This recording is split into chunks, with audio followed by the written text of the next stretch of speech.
السلام عليكم ورحمة الله تعالى وبركاته. أعوذ بالله من الشيطان الرجيم. بسم الله الرحمن الرحيم. الحمد لله والصلاة والسلام على رسول الله وعلى آله وصحبه ومن والاه.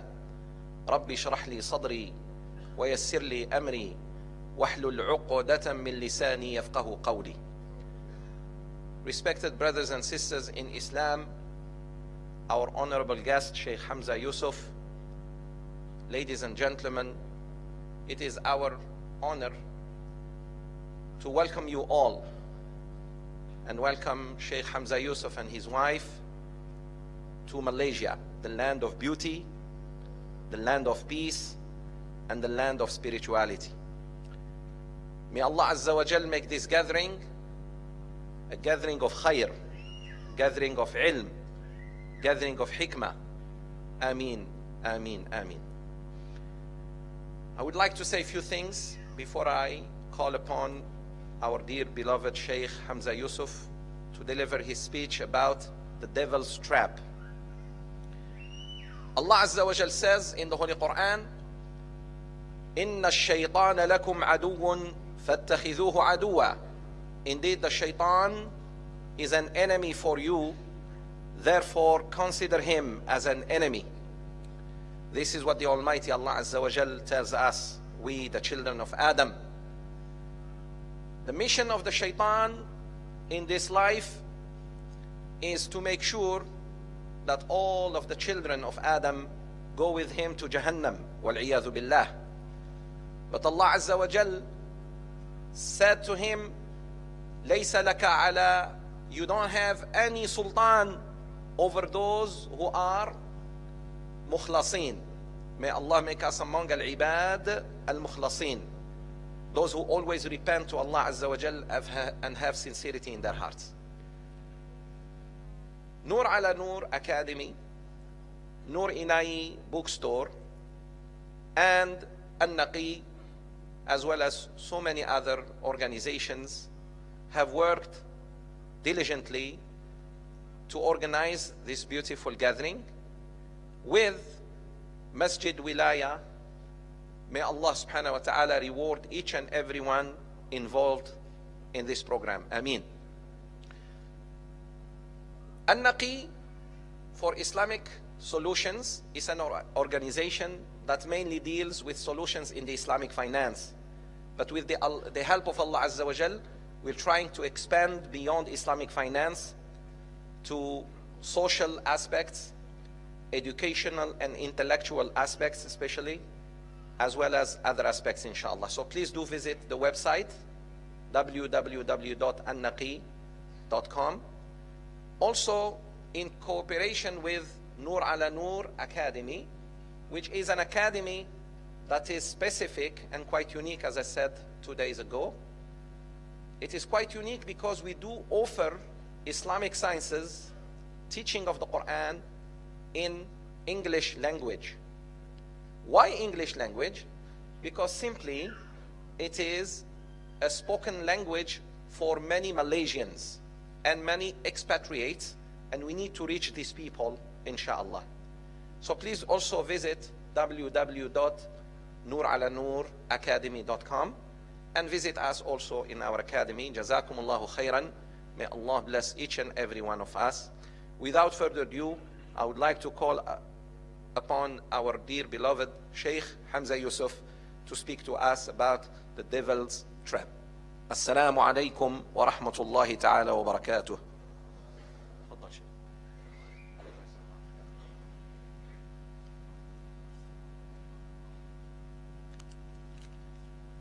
السلام عليكم ورحمة الله وبركاته. اللهم صل وسلم وبارك على سيدنا محمد وعلى آله وصحبه وسلم تسليما كثيرا. اللهم لا علم لنا إلا ما علمتنا إنك أنت العليم الحكيم. اللهم علمنا ما ينفعنا وانفعنا بما علمتنا وزدنا علما. اللهم افتح علينا فتوح العارفين ووفقنا توفيق الصالحين. ولا حول ولا قوة إلا بالله العلي العظيم. وصلي اللهم على سيدنا محمد وعلى آله وصحبه وسلم تسليما كثيرا والحمد لله رب العالمين. The topic that I wanted to talk about today, for me, it's a very serious topic because in many places, in fact, all over the globe now, we are living in a time where the devil has tools that he's never had before, ever. For the first time in human history, you can backbite when you're alone because you have a cell phone and you can just call somebody up and start backbite. It used to be if you were alone, you couldn't backbite or do namima or do these things. But now you can backbite on your chat room. You could text and backbite. And the Prophet ﷺ talked about the dangers of ghiba, because much of what goes on now on the internet is really ghiba. When you leave somebody puts something up on the internet, and then all these people have to say these terrible things about them, whether they deserve them or not. They just feel compelled to, and it's all done with anonymity because they're cowards.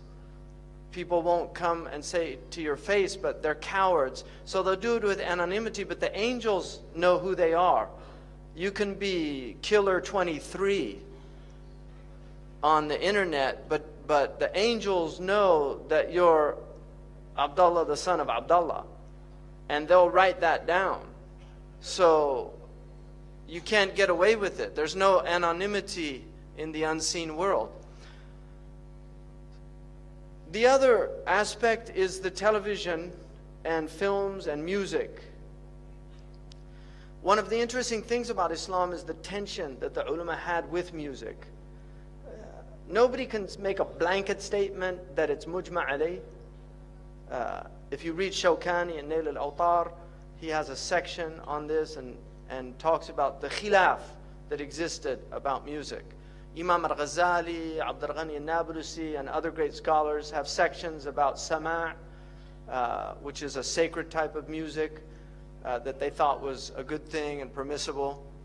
But the ulama were very wary of music because they understood how powerful music is and how seductive it is and the effects that it has on the soul. This actually goes back to the ancient Greeks. Plato in the Republic, Socrates is the voice that he uses, but Plato in the Republic actually outlaws certain types of music in the Republic because they were so harmful to the soul. And ethos theory is the theory of the effect that music has. In fact, Al-Farabi, who wrote Kitab Al-Musiqa Al-Kabir, the big book of music, which I have in my library, it's a huge book, very heavy. It's one of the earliest works, serious works on the science of music. Al-Farabi was known for being able to make people laugh, cry, become sleepy, or become excited based on maqams that he would play on the oud. He could literally make people cry. And this is well recorded. And this is what you find when people go to concerts. They get very agitated. They have to move. They don't know why, but they have to move. They can't stop moving because the music is having an effect on them. There's demonic effects that sounds have, and then there's angelic effects that sounds have. And so the ulama were very concerned about the demonic effects of sound.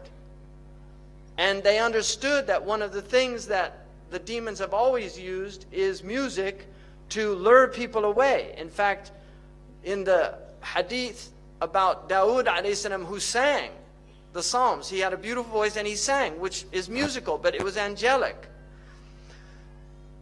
Shaitan got a little band together and he put it on the side of the road, and the people on their way to hear Dawood would stop and listen to the band of Shaitan, and they would forget about Dawood.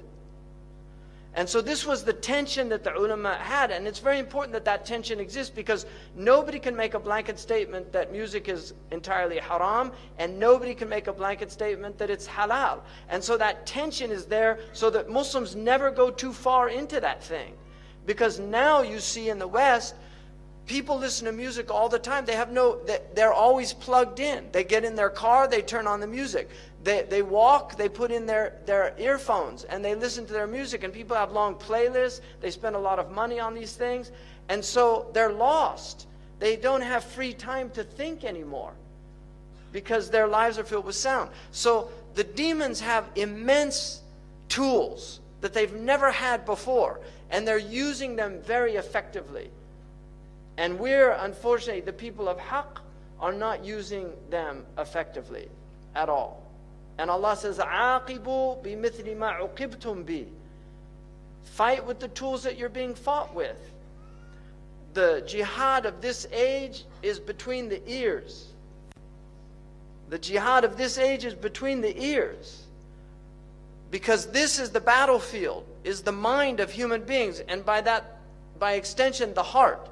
So what I want to begin with a hadith which is muttafaqun alayh in the mustalah of the people of hadith. It means that both Imam al-Bukhari and Imam Muslim relate this hadith in their books.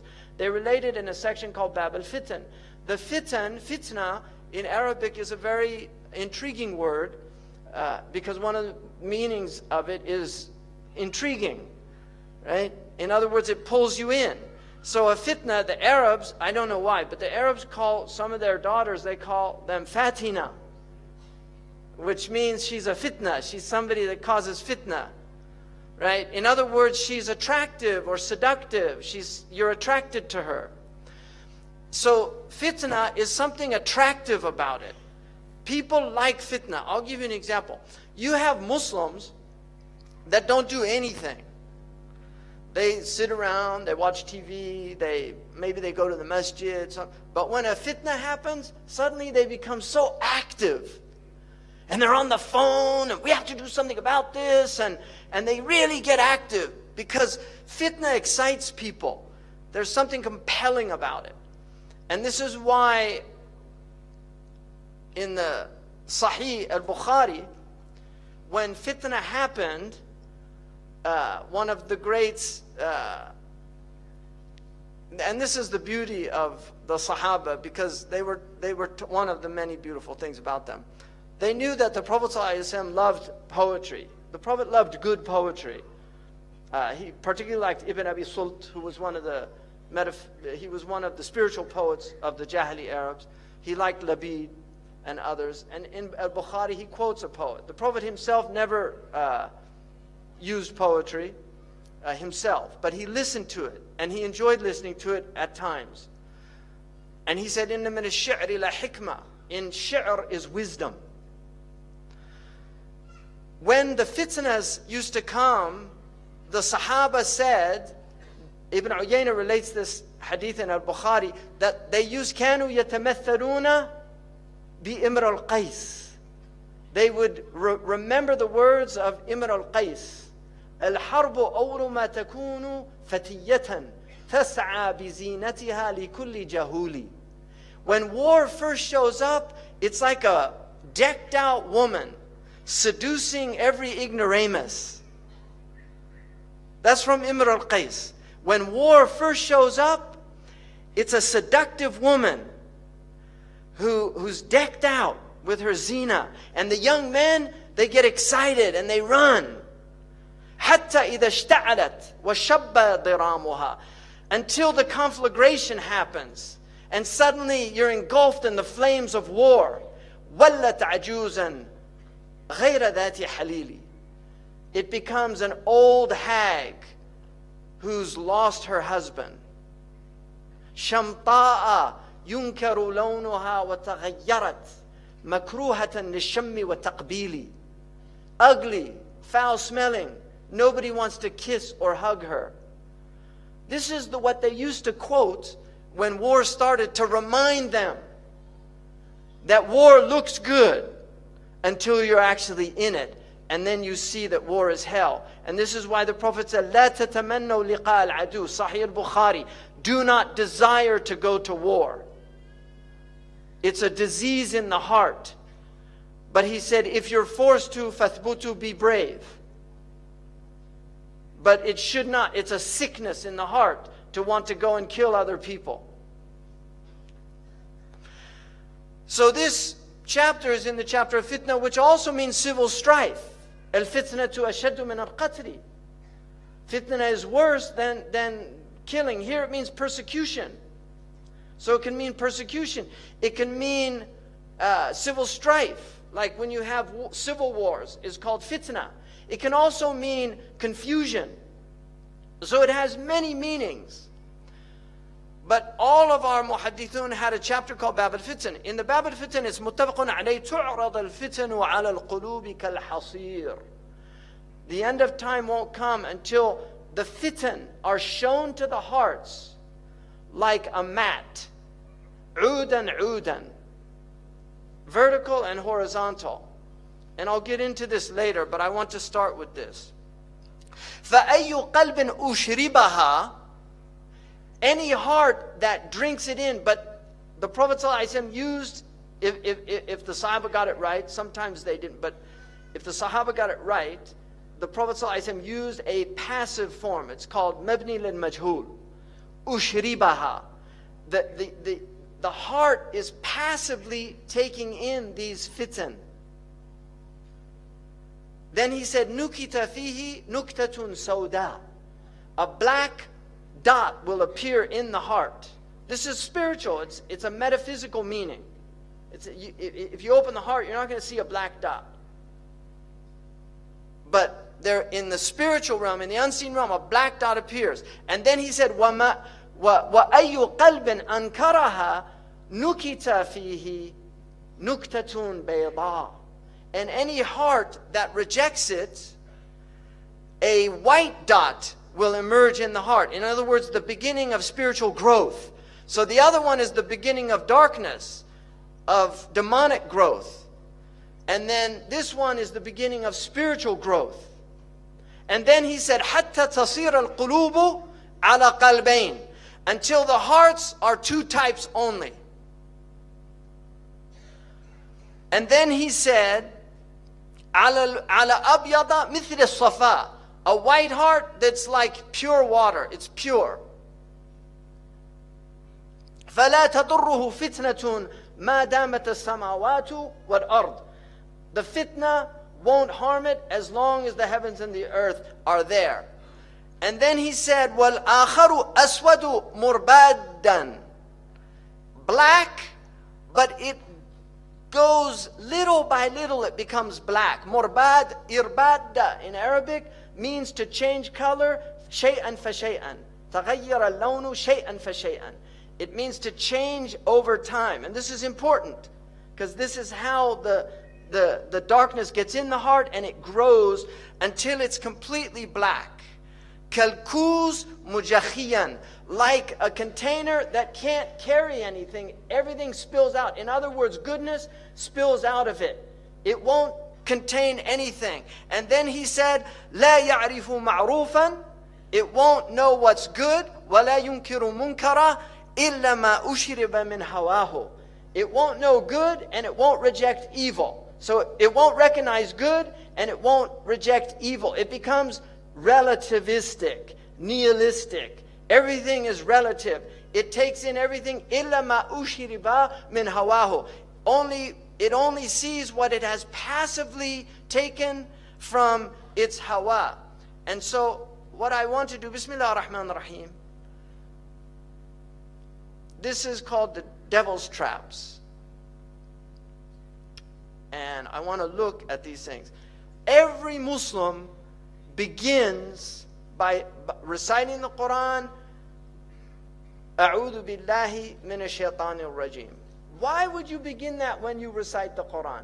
Because the Quran, you will go astray with the Quran if the devil is influencing you.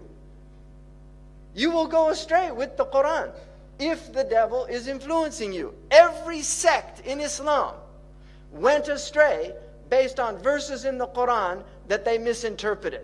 There is no sect in the history of Islam that didn't use the Quran as proofs for its deviation. And this is because Shaitan, Ahmed Zarruq, in his Qawa'id says, no haqiqah, no reality comes into the world except it's met with its opposite. Some demonic opposite of that thing.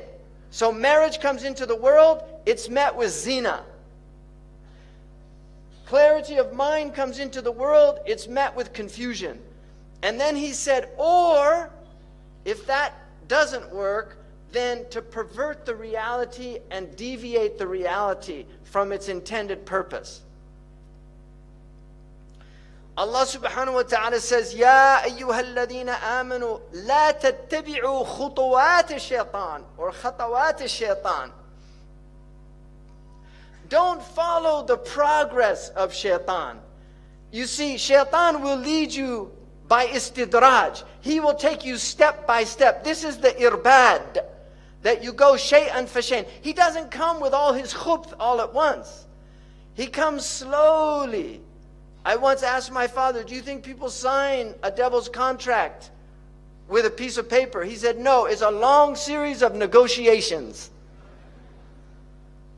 You compromise your values, like George Bernard Shaw, when they say that he met a woman and he asked if she would go back to his hotel with him for £1 million, £1 million. And she said yes. And then he said, what about 20 quid?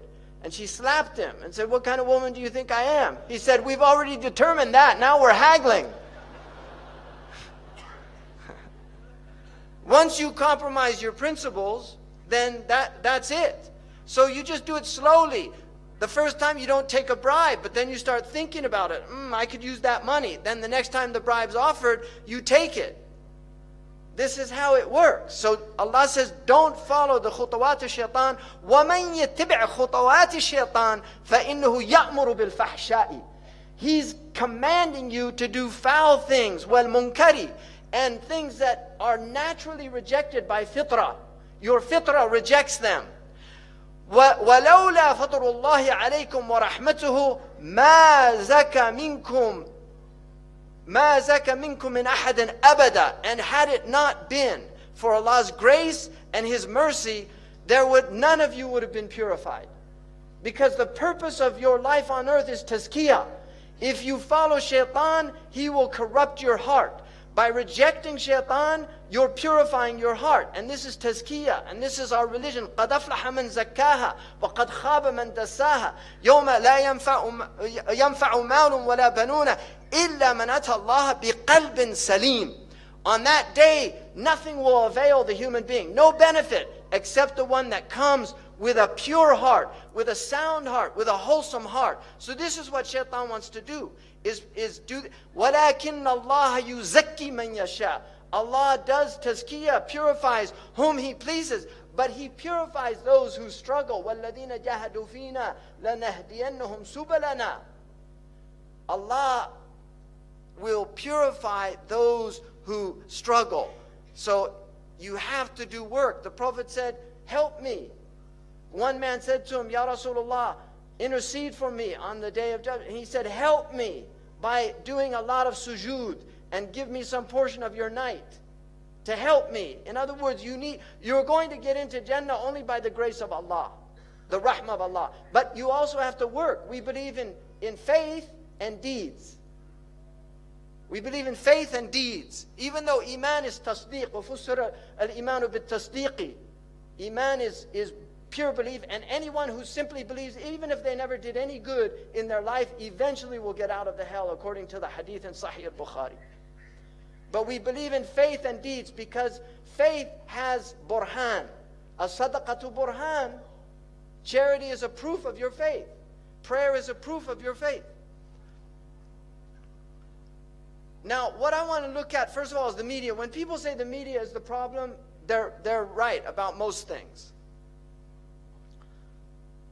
If you look, all of the research that we have indicates that media violence has increased in quantity, but it's also more graphic, more sexual, and more sadistic. This is the khutawat of shaitan. If you watch films from the 1940s, the 1930s, the 1950s, you can see it's slow. This is how shaitan gets people. يَسْتَدْرِجُهُمْ. He pulls them step by step. These are his khutawat. You start watching films, they've introduced violence. In my country, one of the landmark films was a film called Bonnie and Clyde with, what's his name? See, people know, Warren Beatty. Yeah. There's a hadith that in the end of time, the shayateen will take forms, and they'll tell you fictional stories, and you'll say, I can see his face, but I don't know his name. It's in Sahih al-Bukhari. And there's a website of actors. The website is called, You Know Their Faces, but Can't Remember Their Names. That's a hadith. It's amazing. Sadaqa Rasulullah sallallahu alayhi wa sallam. So that film was a major change in America in cinematography, because before that, graphic violence was not permitted. But this film showed blood, gore. Now that film looks tame compared to what they have out. These are the khutawat of shaitan. And shaitan wants violence and sex are his two, these are because they're very powerful for the human psyche. And these are the two ways that he can really corrupt the heart. This is from the United States, so I'm using statistics from the US, but it's all coming to you, unfortunately. So 80% of R-rated movies, right? 70% of restricted video games, and 100% of music with explicit content, warning labels, were being marketed to children under 17. So they know what they're doing. These are the minions of shaitan, whether they're conscious of it or not. وَلَكِنَّهُمْ لَا يَشْعُرُونَ. They're unconscious. If you say, لَا تُفْسِدُوا فِي الْأَرْضِ قَالُوا إِنَّمَا نَحْنُ مُصْلِحُونَ. We believe in freedom of speech. We believe in artistic expression. We're not sowing corruption. No, they're the corruptors. أَلَا إِنَّهُمْ هُمُ الْمُفْسِدُونَ. But they're unaware. So many of them are literally minions. By the time the average child in the United States is 18 years old, they will have seen 200,000 acts of violence and 16,000 murders. What do you think this is doing to the psyche? Why do you think America is such a violent country? Seriously, there are other reasons. This is one of the reasons. We have a history of violence in the United States. But our children have been programmed to be violent.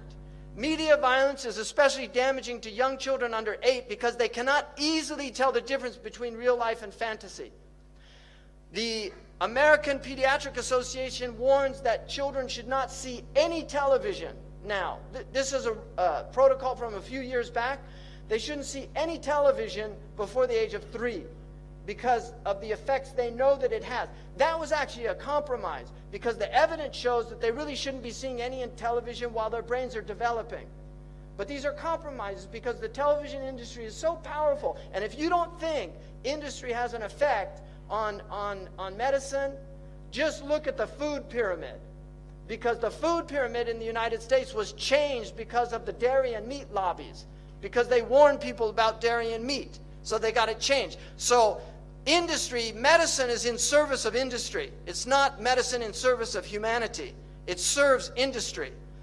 They know Scientific America proved that television is a low-grade addiction. People become addicted to television. It's like tea, you know. I mean, I always say, what's the problem with tea? I don't feel addicted. I've given it up so many times, right?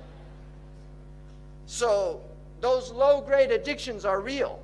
Tea is a low-grade addiction, but as an inveterate tea drinker, I can tell you it is very hard to give up tea. I was corrupted by the English because I lived in England, and every day they would have tea. I started having tea. Before I knew it, I go back to America where they don't drink tea, they drink coffee, but I wanted tea, right? I have Irish roots. The English, you know about the English. Malaysia knows. You know, they say monkeys know how to speak, the orangutan. They say that they can speak. Like the orangutan, they speak Malay in the jungle, but they knew that if they spoke, the English would put them to work. So they just pretend not to.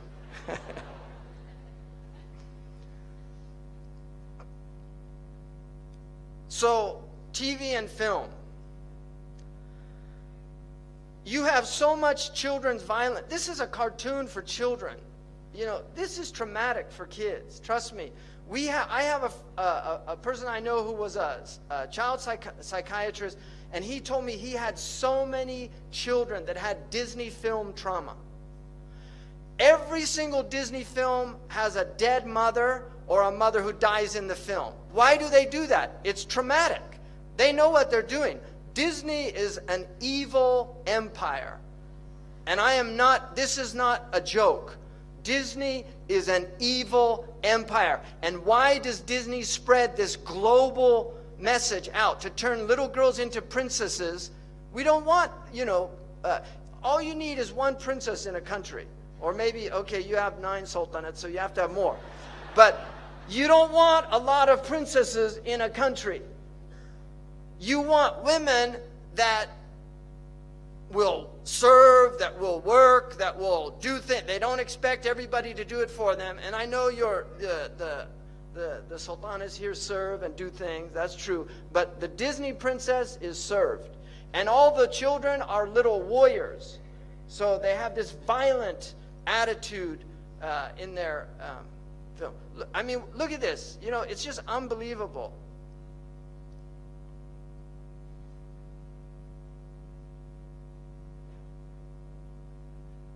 Do I have sound?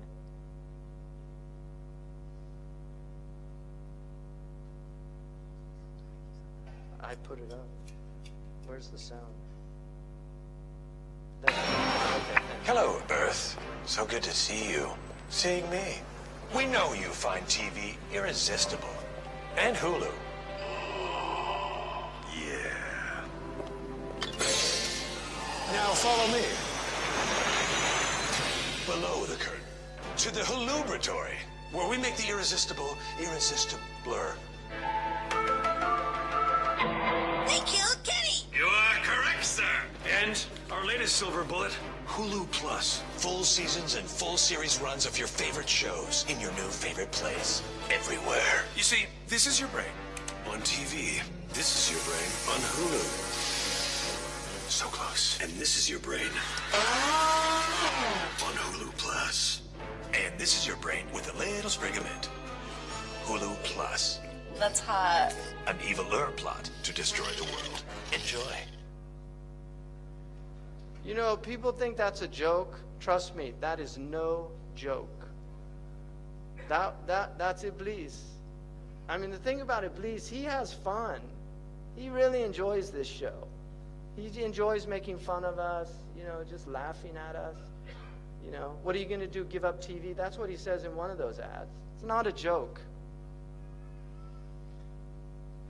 2 out of 3 Hollywood films released in 2001 were rated R. And I'll tell you something about R rating today. Khutawat al-Shaitan. In the 1960s, these films would have been rated X. But this is the khutawat. People have become used to the violence and the sex. And so films that would have gotten an X rating in the 1960s are now rated R. And now PG-13 is what used to have an R rating. This is the average time spent watching television, 5.11 hours in the United States, every day. Black Americans, more than 7 hours a day. White, 5. Hispanic, 4.35 because they're out working, right? And then the Asians, 3.14 because their tiger moms won't let them watch TV. 99% of households that possess at least one TV.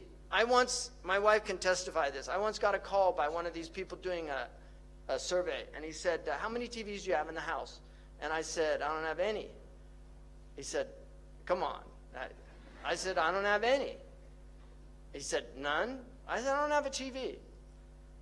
And then he said, I've been doing this for a long time. I've never, ever had a call where they didn't have a TV. So that was kind of a 2.4 TV sets in the average U.S. household, right? Because some have 5, some have 1 in every room. 56% of Americans who pay for cable TV.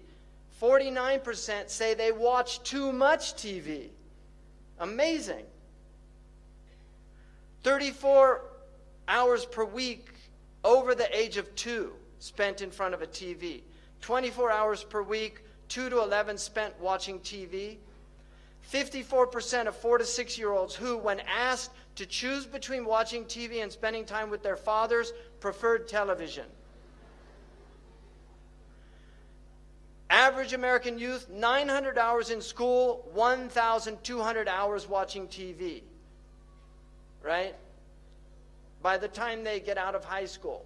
It's amazing. And then they wonder why our countries become, we don't, in none of the indices we lead anymore, right? The U.S. We already saw this, 200,000. 16,000 number of 30-second TV commercials seen in a year. And you know what they call these? Now an important message from our sponsor. Message in Arabic is risala. This is the real reason they want you to buy and consume their goods, because it's a consumer civilization.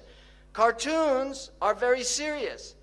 This cartoon was done, it's for adults. The man that does this cartoon, literally, he's an atheist, doesn't believe in anything, makes fun of everything, cynicism, everything's a joke. Kids watch this show. It's a very sophisticated show. This is all about ghosts and demons and the occult. The Scooby-Doo has all these occult themes in it. And then you've got, here's the father of the family, right? Homer Simpson. And there's his relationship with his kid, right? The level of violence during Saturday morning cartoons is higher than the level of violence during prime time. You've got all these cartoons here now, and your kids are growing up on this crap. And you really have to think seriously, garbage in, garbage out. You have to think seriously about what's being done to your children's minds if you're letting them watch TV. There are 3 to 5 violent acts per hour in prime time versus 20 to 25 acts of violence on Saturday morning.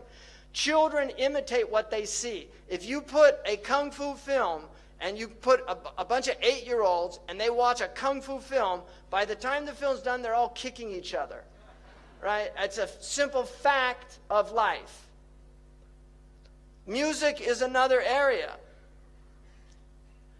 2.5 hours per day for teenagers in the United States listening to music. 2.5 hours per day. And as somebody who grew up in America, coming from a musical family, I have so many lyrics that I wish I could sue the people that took that space of my brain, because I would much rather have other things in there. So I have lyrics from, I'm not going to age myself, but I have lyrics from, and empty lyrics, So, some of them were interesting, but not very many. One of them was advertising signs convince you to think you're the one that can win what's never been won, that can do what's never been done. Meantime, life goes on outside all around you.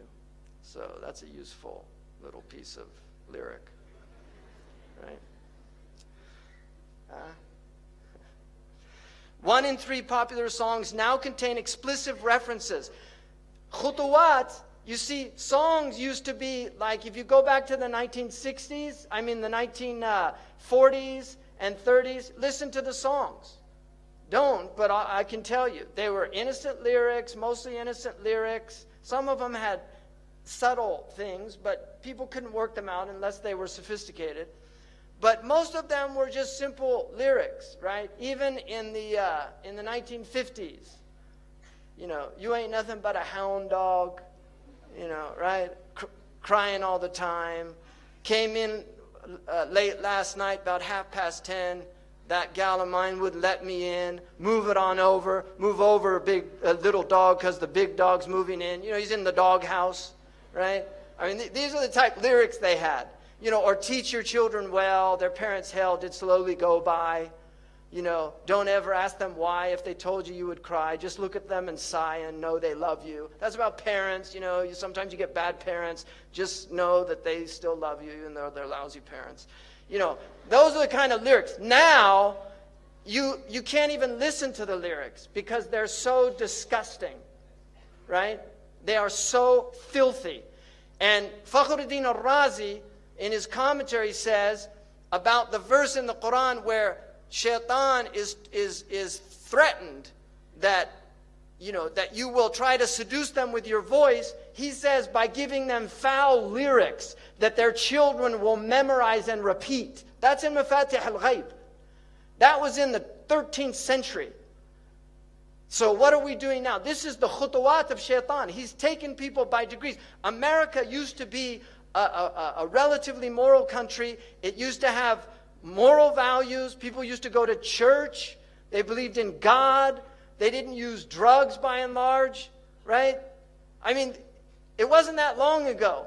Now you go there and 1 out of every 4 women has a venereal disease they can't get rid of. I'm not making this up. You can see the CDC research on this. Right? HPV virus, it's a major problem in the United States, causing cervical cancer, genital warts. These are real problems. And now they're promoting sexual behaviors that are pathogenic. They're promoting pathogenic behaviors that, you know, in America, you have all these advertising against saturated fats. You know, like a Big Mac is not going to kill you if you eat 1 of them. It'll do some damage, but it won't kill you. Even if you ate 100 of them. It's going to make you sick, but it's not going to kill you. But 1 time of rectal intercourse can be a death sentence. 1 time.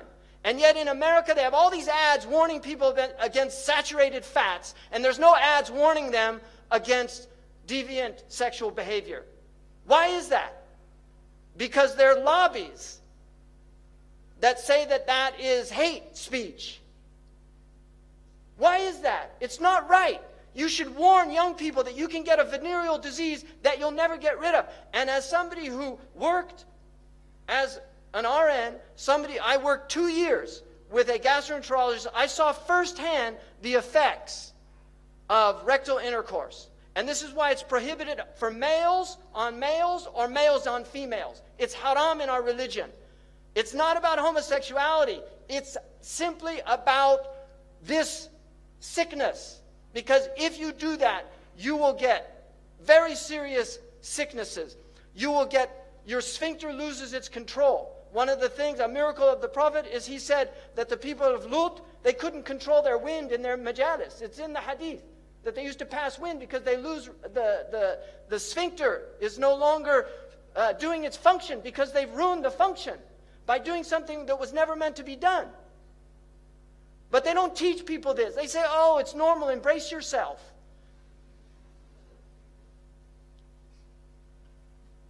The number of times an adolescent is exposed to explicit substance references, 35 per hour. They're listening to 2.5 hours a day, 35 per hour, 84 per day, 591 per week, being told about alcohol and drugs in these lyrics.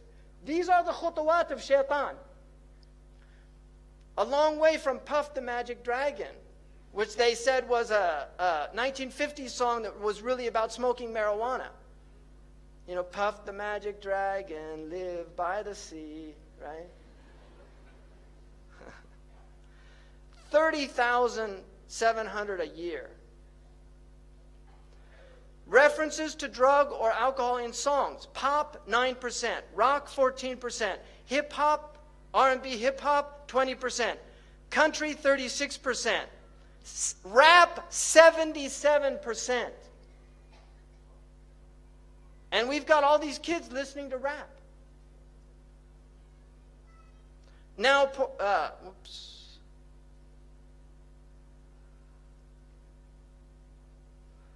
the effects of video gaming. This is one of the big plagues on our civilization. I'm talking about global civilization. This is a multi-billion-dollar industry with massive resources and power now. This is incredibly harmful. It's people die from this. There was a Japanese boy who gamed until he had a heart attack. People die from this. It's true there are only a small number of people that are going to get addicted in that way. But this is what Islam is, a rahmah to people. So it prohibits things that are harmful. Anybody who studied fiqh knows there's a section on bay'. It's prohibited to sell alatul lahu.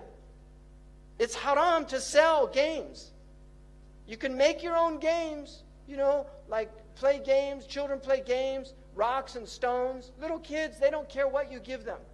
But to sell things and make money off lahu is prohibited in our sharia. Nobody talks about this anymore. They just think, oh, you can just go and do this and it doesn't matter. This is what's happened to us because shaitan has taken us by steps. So if you look at these things, social isolation, drop in school performance, obesity, people that game are fatter than people that don't, wasting time, which is a great sin in our religion. To waste our time. It's sinful to waste time. Omar said, akrahu an ara ahadukum sabahlala. I hate to see one of you wasting his time. Imma fi dunyahu aw imma fi ukhrahu. Be doing something to benefit your dunya or something to benefit your akhirah. But don't just waste your time of no benefit. And people say, oh, but brother, this is good for dexterity skills. I want to be a surgeon, and it actually teaches you eye-hand coordination. It's going to help me. Nice argument. Violent tendencies. We know this. Financial loss, decrease in empathy. You become less empathic. Average age of these players, 35 years old. What are you doing?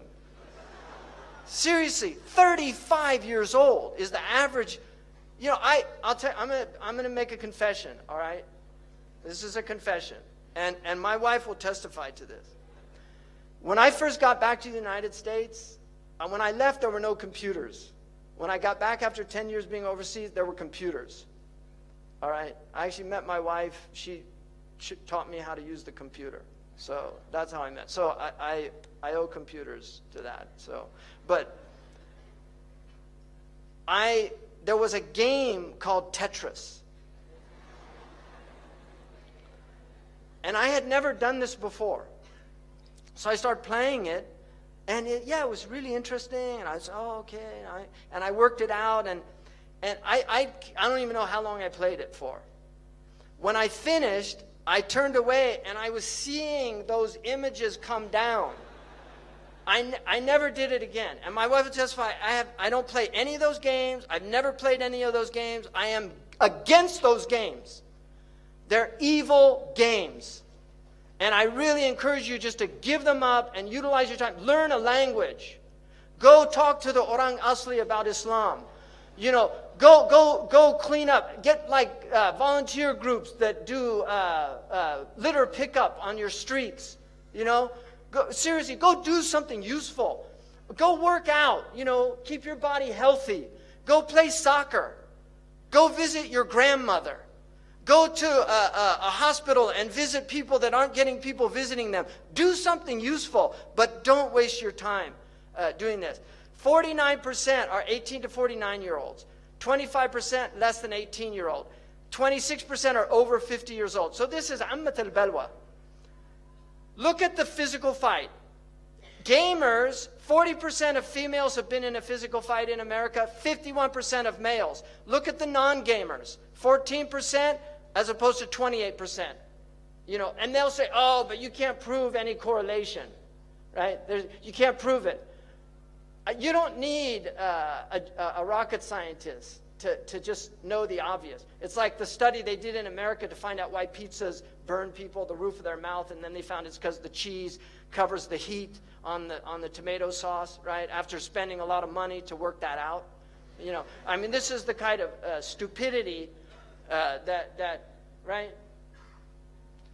Poor grades. Females, almost 40%. 35% of the males, as opposed to 20% and 23%. No relationship, though, no correlation, can't prove it. Damaged property, 15% of the gamers, 23%. This is people going out and damaging property. In other words, delinquency. 5% of females, 10% of males, which is still high, I think. 89% of top-selling video games contain violent content. Half of it is of a serious nature. Highly criticized video game Grand Theft Auto, which was actually developed by some criminals. They were real criminals, drug dealers. They came up with this idea. You get points by killing policemen. And then they wonder why all these, violence towards police, right? And then the police react. It's a two-way street in America. If you notice in a lot of these situations, they completely disregard the police. They don't do what they tell them. They say, get on the ground. They don't get on the ground. It's a major problem. And the police use excessive force, especially against African Americans. It's a horrific situation that we have in the United States against poor people. These police forces, and now they're giving them commando equipment. They look like they just got off the desert war, right? They have tanks in small towns in America. Shaitan gets you little by little, step by step. We used to have policemen that didn't carry guns in the United States. England used to have policemen, they didn't carry guns. They called them bobbies. You asked them a question. Right? Now they have Uzis or whatever they're using. They don't use Uzi. I don't know what their gun is, what their weapon of mass destruction of choice is in England. The game grossed $300 million in the United States by the end of 2002. Now we're in the billions. It was banned in Australia. Good for them. Good for the Aussies. Look at this industry. He takes you by steps. I mean, look, you're looking, this is 2008. It was almost $12 billion. It's a lot of power. When you have that kind of money, you can buy judges, you can lobby people, you can do immense things. This is the world that we live in now that's been created. Just watch this scene. This is a game. This is a game that people play.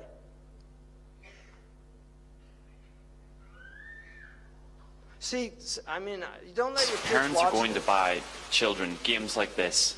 This is real. Kids underage play many games like this because when parents go to buy games, they don't check the age ratings. So this Christmas, when you go to buy a new Xbox game, check the age rating. Yeah, that's to me a lousy message. Don't go buy it. That's the real message. Don't buy it.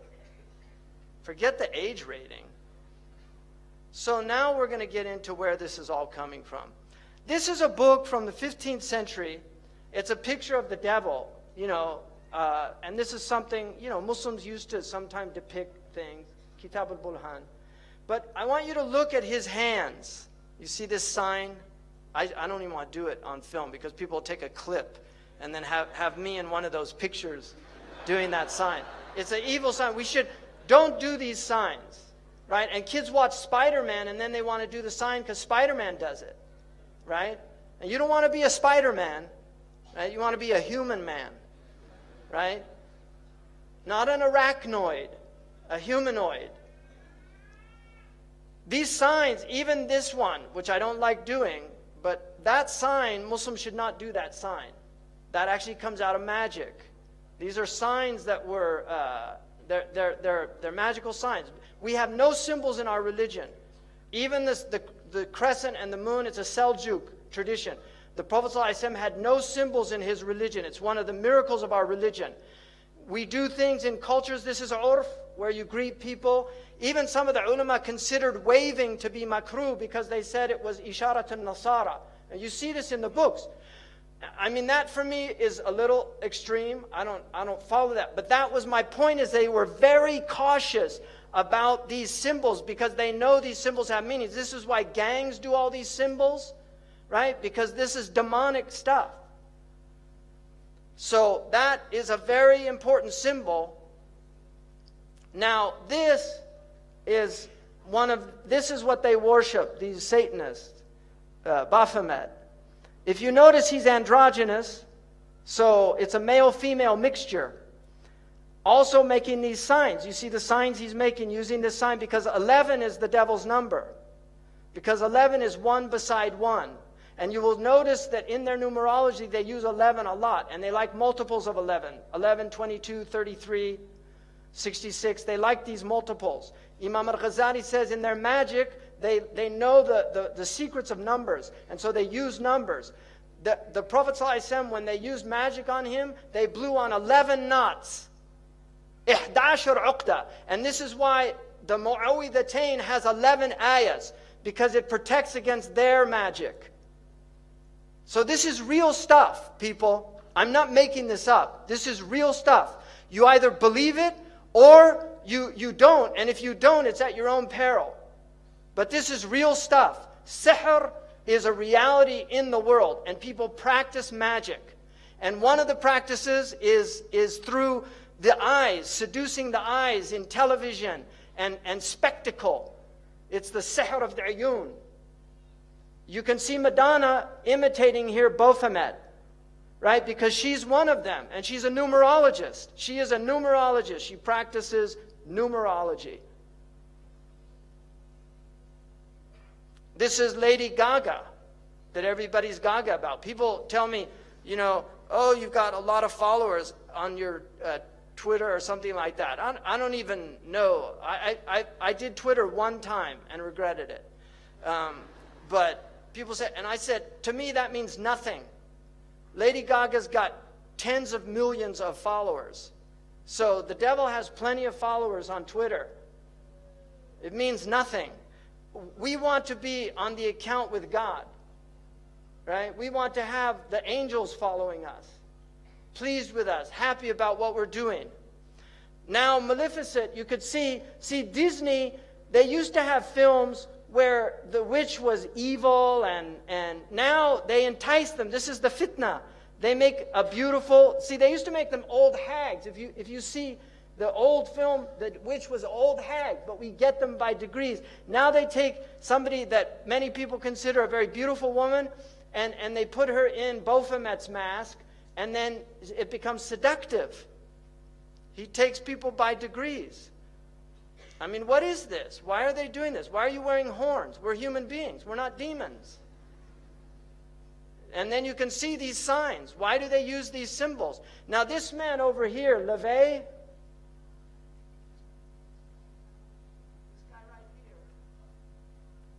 Anton LaVey started the Church of Satan.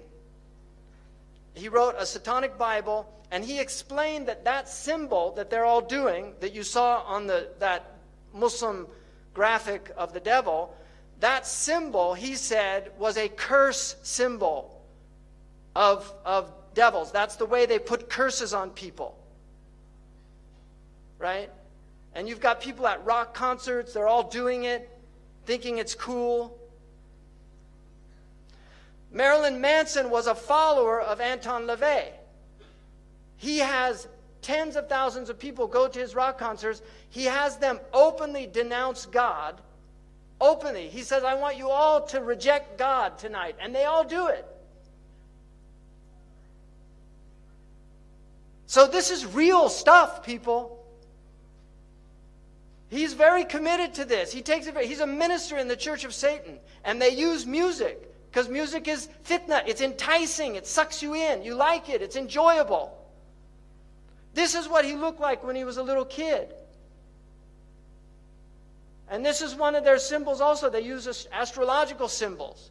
This is him on stage. This was a cover of the Beatles because John Lennon was heavily involved in magic. He was a follower of Aleister Crowley, who was a magician and has massive influence on Western civilization. He's one of these unknown influences. But they followed him. They're in doctor's suits with abortion. The Warner Brothers was so disturbed by this that they covered it over. Now this has no shock value for people in the West. But in those days it had shock value. But this was an album cover that they chose. Because they believed in free sex. Free sex necessitates abortions because people get unwanted pregnancies. Right? This is khutawat al-shaytan. That's how he takes people. That's why Allah says, وَبِالْوَالِدَيْنِ إِحْسَانًا, right? Allah says, وَلَا تَقْتُلُوا أَوْلَادَكُمْ خَشْيَةَ إِمْلَاقٍ. Don't kill your children out of fear of poverty, but then وَلَا تَقْرَبُوا الْفَوَاحِشِ. Don't go near the fawahish that will make you want to kill your children. There they are doing these symbols. You see, and this is another symbol. Even though it means okay, it's actually a demonic symbol that represents 666.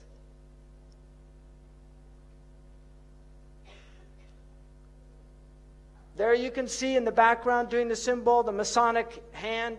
This is a Masonic symbol. When you see them doing that, it's a Freemasonic symbol. The number 23 in numerology is one of their numbers.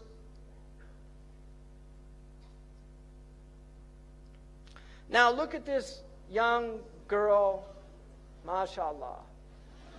So wholesome, this Disney girl, right? Look at her, just wholesome Disney girl, country singer, right? Hannah Montana. If you notice, they use also backwards. It's haram to recite the Quran backwards. This is well known because in magic they recite things backwards. Aleister Crowley taught them to learn how to talk backwards. John Lennon actually knew how to speak backwards. There's recordings of him speaking backwards. And they do backmasking on their albums where they actually play things in reverse. Led Zeppelin, followers of Aleister Crowley, did this on one of their albums. So you're getting literally magical messages. Hannah can be spelled either way, forward and backward. Hannah, right? Oprah, what's her production company's name? Harpo. So when you see these backward things, you know you're dealing with people that are into this magic. Now here's Miley, right? I mean, it's unbelievable. And this with her little horn hair, right? What is this? She had millions of followers of little kids in America, and this is what she turned into. And if you look, you see, where did she get that? Kali, a demon from the Hindu tradition of destruction, because this is a destroyer of the innocence of youth. She has literally, she's possessed by Kali. And she couldn't stop putting her tongue out. She was even asked, why do you do that? She said, I feel compelled to do it. Because this is who's really moving things around. Kali, a demon. And we believe in demonic possession, people. One Direction. Let's go crazy, crazy, crazy till we see the sun. I know we only met. I mean, look at this. I only know we only met, but let's pretend it's love. And never, never, never stop for anyone, meaning your parents or God. Whoa, whoa, whoa, whoa, whoa. That should be whoa, like slow down. But it's not. It's tonight, let's get some. Okay, and most of you, I don't know if you have these idioms in Malay English, but in American English, that is a very clear idiom about, I don't think I need to say anymore. So let's pretend it's love. In other words, it's lust, but let's pretend it's love and just get some. This is promoting free sexuality. And don't think that they put that Muslim in there by accident or because he was talented. They knew exactly what they were doing. Zayn Malik is a minion of these people. This is a simple fact and a reality. And I'll say it openly and publicly. This is being live streamed. People can make fun of me. They can laugh at me. They can think I'm crazy. They said the same thing about the Prophet ﷺ, so I'm not ashamed of being called Majnoon. If they could say it about the best of creation, then who am I to reject that honorific title from the people it comes from?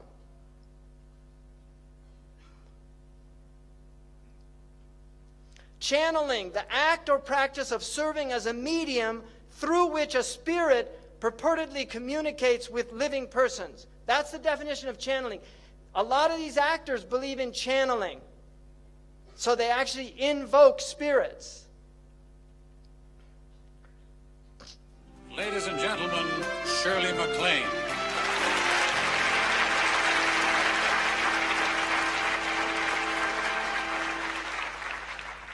When people ask me, who is my role model in this business, I say you, Jack. I think why you're my role model has to do with the way you relate to vanity, or the lack of it. I mean, I have to tell you, I just adore the fact that you don't care how you look. I adore how you commit to the part. You don't care about your little bald spots. You don't care about your stomach. Remember that wonderful stomach.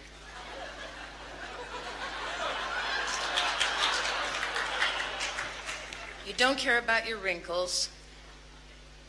This is all extremely important to me. Doing a love scene with Jack Nicholson is absolute middle-aged bliss. I mean, to lie in bed and rehearse a love scene, it's so funny, it's so spontaneous, it's so open. We're lying in bed and we're rehearsing the astronaut Garrett Reed love scene. He's explaining to Aurora what it was like to walk on the moon. She's loving it. And then we launched into the first take, and two voices came out of you. Do you remember this? Two voices, and they were simultaneous words, but they were two levels of sound.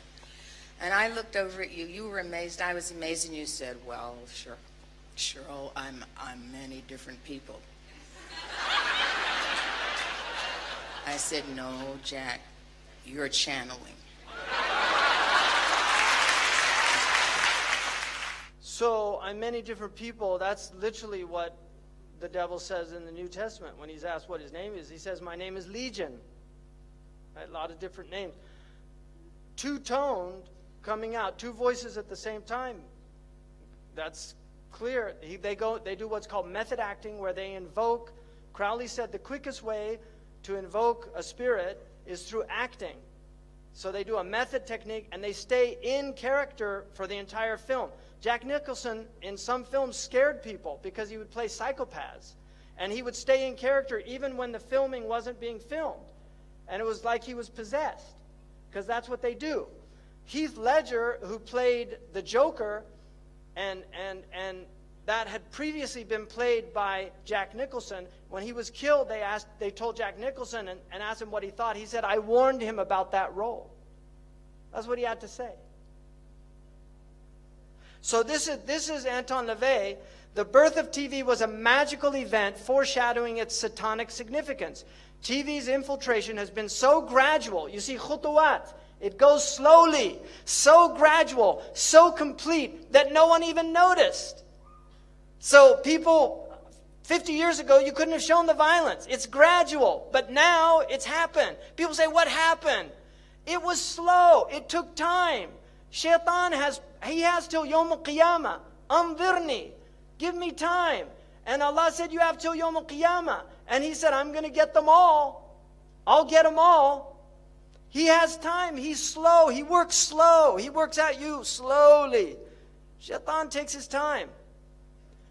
People don't need to go to church anymore. They get their morality plays from television and the movies. That's what teaches them morality.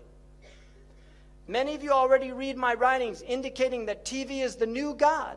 There is a little thing I neglected to mention up till now.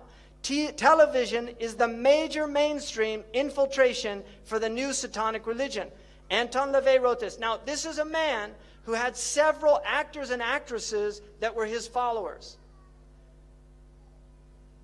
They were literally his followers. So he's not talking as some kind of marginalized. This is somebody who had influence in Hollywood. And one of his followers had a heavy influence on many of the major directors in the United States. Dajjalic culture. Inni la'undirukumu. I'm going to warn you about the Dajjal. وَمَا مِن نَبِيٍّ إِلَّا وَقَدْ أَنذَرَهُ قَوْمَهُ. No prophet except he warned his people. وَلَكِنِّي سَأَقُولُ لَكُمْ فِيهِ قَوْلًا. I'm going to tell you something. لَمْ يَقُلْهُ نَبِيٌّ لِقَوْمِهِ. No prophet said it before him. إِنَّهُ أَعْوَرٌ. He has one eye. وَإِنَّ اللَّهَ لَيْسَ بِأَعْوَرٌ. He doesn't have one eye. You're God. This God has one eye. Why is there so much one-eye symbolism amongst these entertainers? Have you ever seen anybody when you take a picture and he says, "Hold on, hold on"? I've never seen any normal person do that. Why do they do this? Because this is their religion. They worship the one-eyed God. Horus, he's called in Crowley's mythology. Why are they preparing our children for one-eyed characters? Why? Why? The minions. They're actually called the minions in this film. Why are they doing this? Why do they all do these one eyes? What's going on? Why are all their symbols with one eye?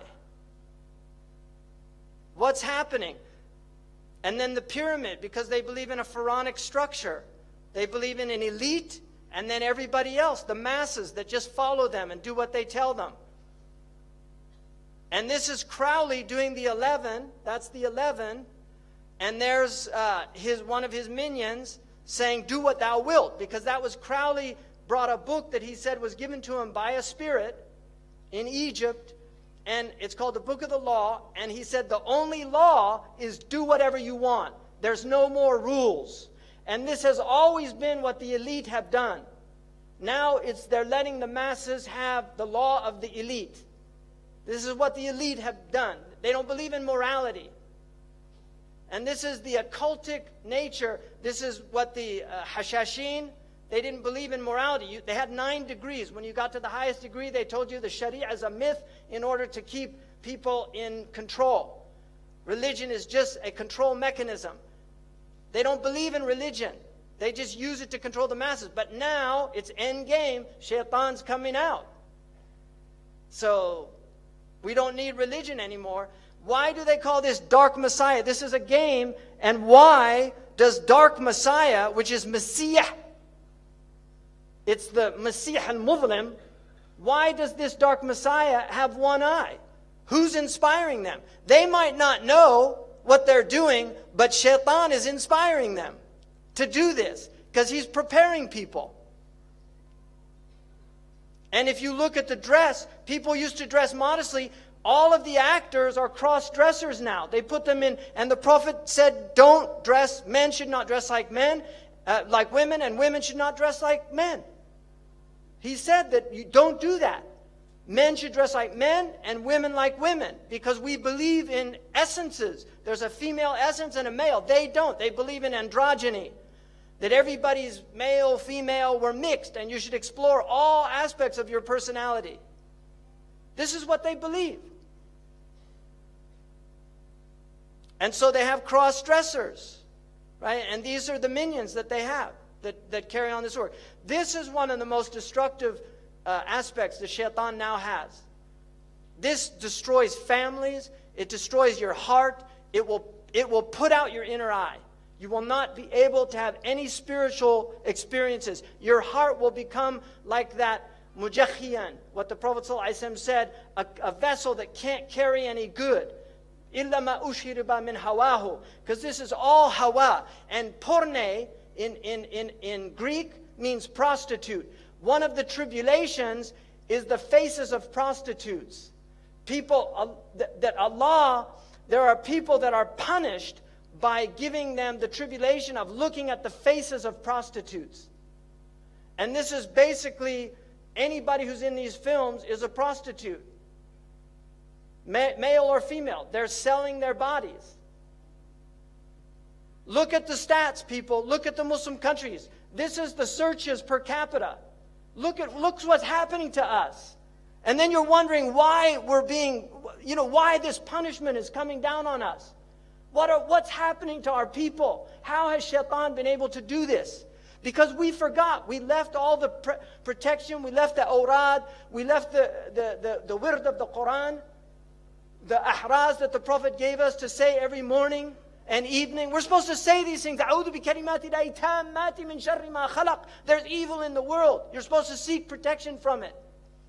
We're supposed to protect ourselves, guard our hearts. This thing is a precious thing. It was created to know Allah. It wasn't created for these things. And Islam is a pure religion. The Muslims that migrated out of India called it Pakistan. The land of purity. Muslims are supposed to be pak. They're supposed to be tayyib. The Prophet said, at-tayyibun the-tayyibat. This will corrupt the heart. It will make it aswad mirbad. black. Internet websites, 4.2 million, 12% of total websites. Pornographic pages, 372 million. These are sound stats. Daily pornographic search engine requests 68 million.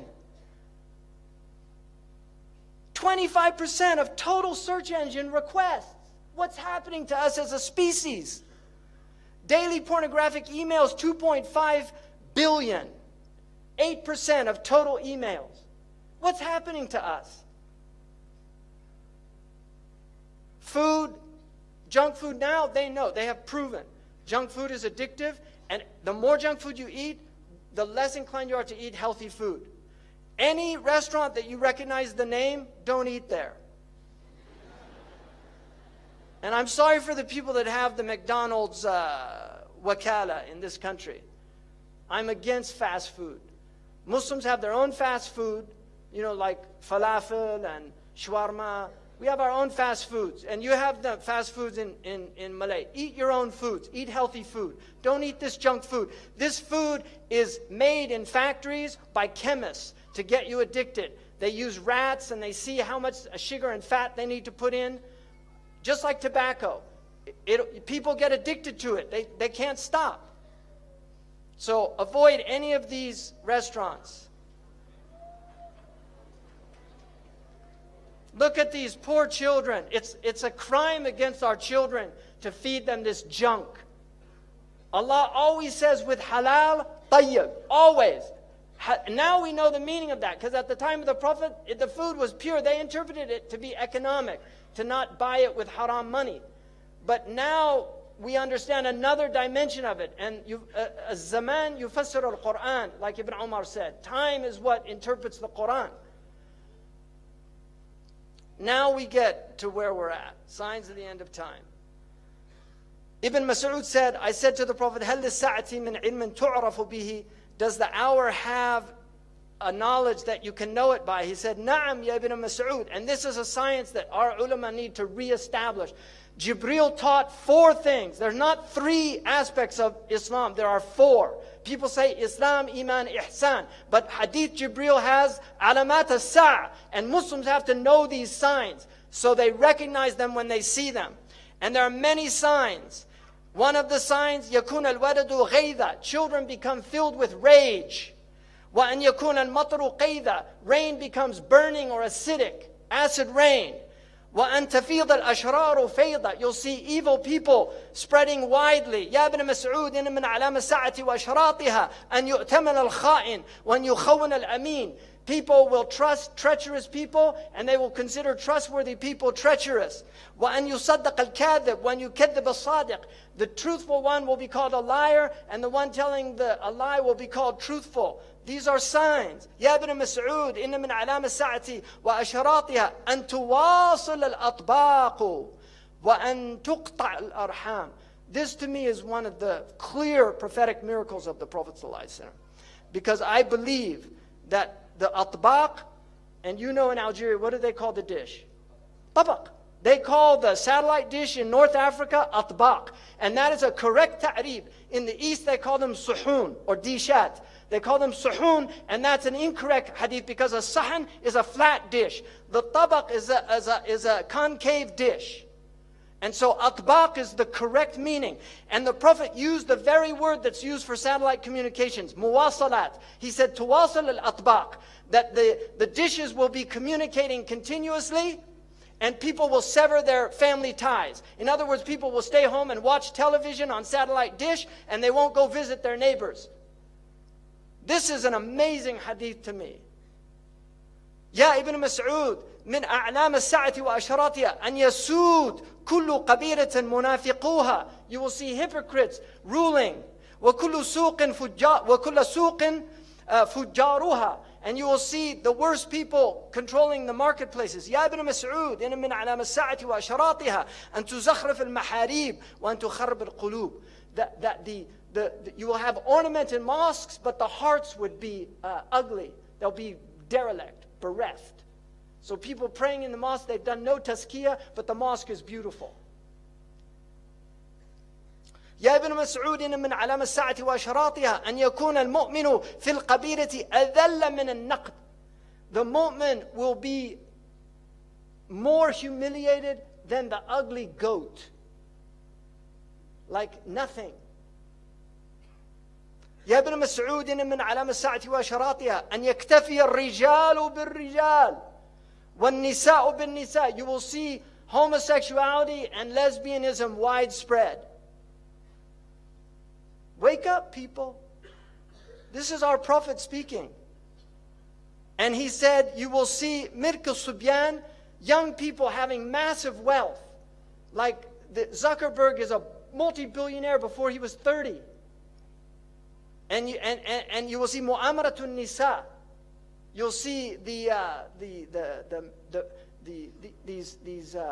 movements to corrupt the women. يا ابن مسعود إن من أشراط الساعة وأعلامها أن يعمر خراب الدنيا ويخرب عمرانها or عمرانها. You will see the destruction of civilization. You will see the civilization of the destruction of the world. So خراب الدنيا, that will become the ta'mir. It's tadmir. People will, like blowing up mosques. This is the khilafah. The Abbasids built those mosques, and now the new Khilafah, quote unquote, is blowing them up. So you're seeing the Umran of Kharab. This is their civilization. This is what they have to offer. And you will see the destruction of real civilization. يا ابن مسعود إن من علامة الساعة وأشراطها أن تظهر المعازف. That musical instruments will be widespread. And alcohol and drums. يا ابن مسعود إن من علامة الساعة وأشراط. He said that من أشراط الشرط, you'll see many police. And also الغمازون, اللمازون, people mocking and making fun. Now look at all the TV shows where they just mock people. يا ابن مسعود إن من علامة الساعة وأشراطها أن يكثر أولاد الزنا. You will see many children born out of wedlock. In my country now, over 50%. Amazing. تعرض الفتن على القلوب كالحصير. Now I want to interpret this hadith. Hasir is a mattress, or a mat. It's a matrix. It's like this. It has vertical and horizontal, and it's a mat. And the Prophet said that the fitan will be shown to the hearts like a mat. Udan udan. The oud is like one of the, it has two lines, a horizontal and vertical line. Any heart that drinks it will become white. I already did that. But if you look now, this is the TV set. You see, it's a hasir. This is the set. It's a hasir. It's a mat. And the Prophet said, the fitan will be shown to the hearts like a mat.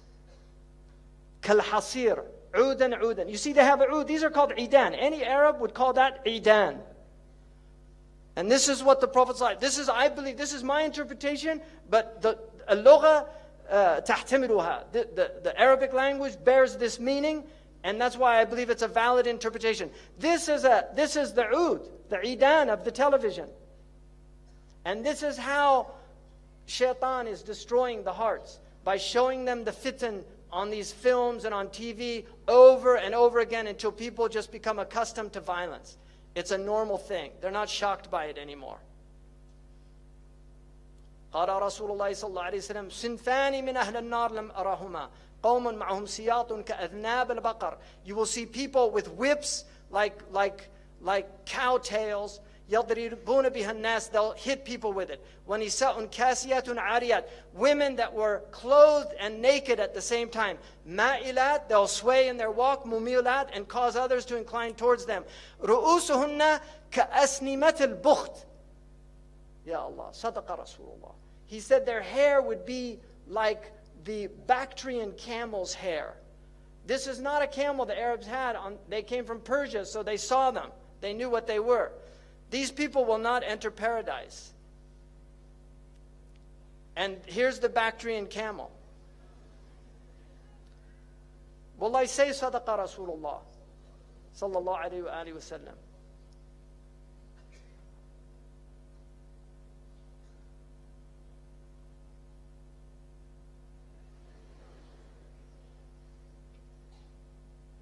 La ilaha illallah.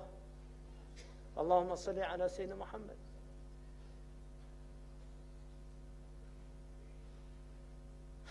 He said people will drink intoxicants from my ummah and call it by other names. Right? They'll have lots of names for it.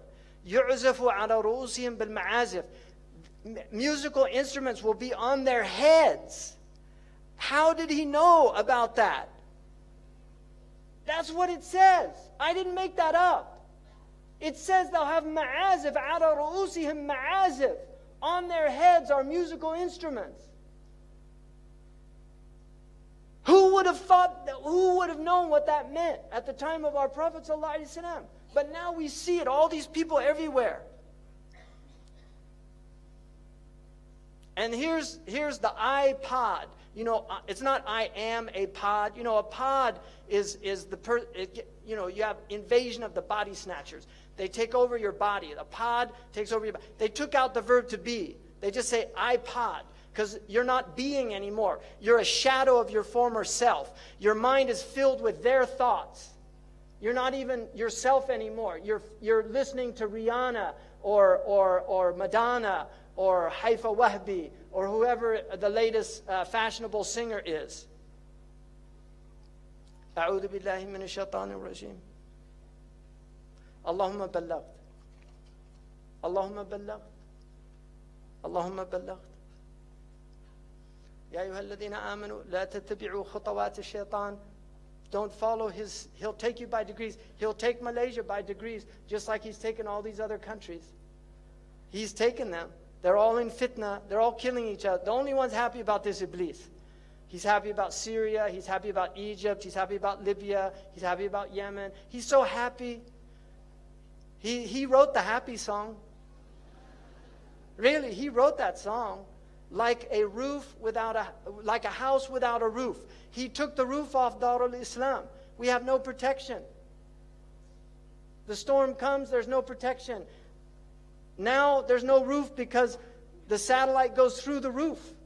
So it's beamed into your house. You don't have the protection of your home anymore. What did the Ashab al-Kahf do? They fled to the cave. Right? And that will protect you from the Dajjal. Be in your cave. Guard yourself against these things. Your home is Darul Islam. Guard your home. Protect your home. Don't invite shaitan in. Protect your children. They're pure. They're innocent. Look at them. They're beautiful. They're ready to learn La ilaha illallah Muhammad Rasulullah by fitrah. They'll believe what you tell them. But if you put them in front of these things, they'll stop believing.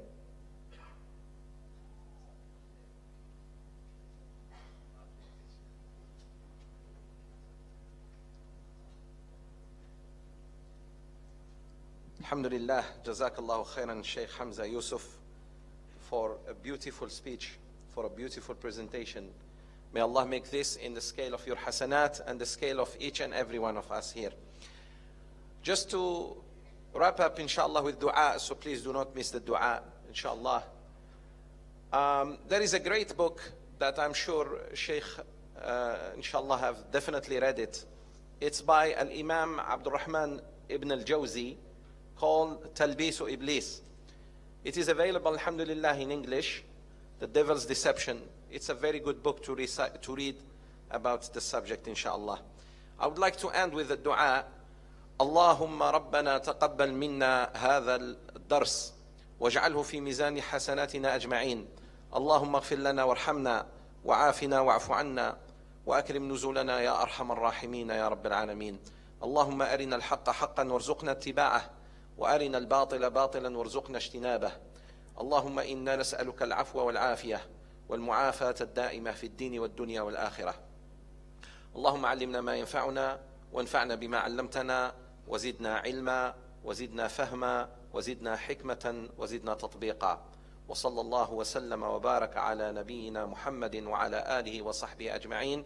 سبحان ربك رب العزة عما يصفون وسلام على المرسلين والحمد لله رب العالمين. Thank you very much for coming. Wassalamu alaikum wa rahmatullah.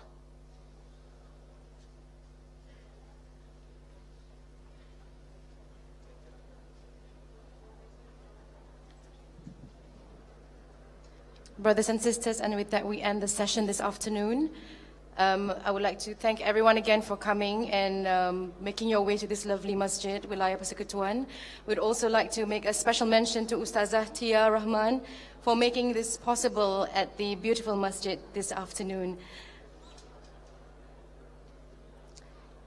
Inshallah, we'll see you again at the next event for Shaykh Hamza at the UITM. And with that, wabillahi tawfiq wal hidayah. Wassalamu alaikum warahmatullahi ta'ala wabarakatuh.